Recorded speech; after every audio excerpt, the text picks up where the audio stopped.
Huwag kang matakot sumubok. Kung matalo, edi lesson learned. Kung manalo, edi blessings. Ang importante, sinubukan mo at wala kang sinayang na oportunidad. Sa buhay, walang taong nagtagumpay ng hindi dumaan sa takot, pagkakamali at kabiguan. Ang pinagkaiba lang ng mga nagtagumpay ay hindi sila sumuko. Sa bawat pagkadapa, bumangon sila at ginawang aral ang bawat pagkakamali. Huwag mong hayaang pigilan ka ng takot. Mas mabuti ng sumubok at matuto kaysa mabuhay na puno ng pagsisisi dahil hindi mo man lang binigyan ng pagkakataon ang sarili mo. Hindi mo malalaman kung hanggang saan ang kaya mong marating kung hindi ka kikilos. Tandaan mo, bawat malaking tagumpay ay nagsimula sa isang simpleng desisyon na sumubok.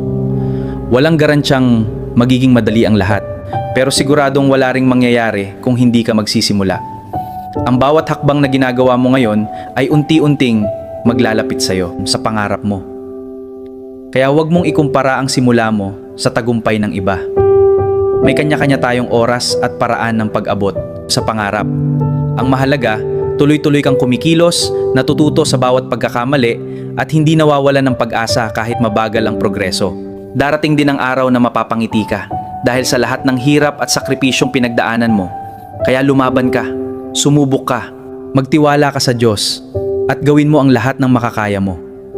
Dahil sa huli, hindi ang mga pagkatalo ang pinagsisisihan ng tao, kundi ang mga pagkakataong hinayaan niyang lumipas dahil natakot siyang subukan.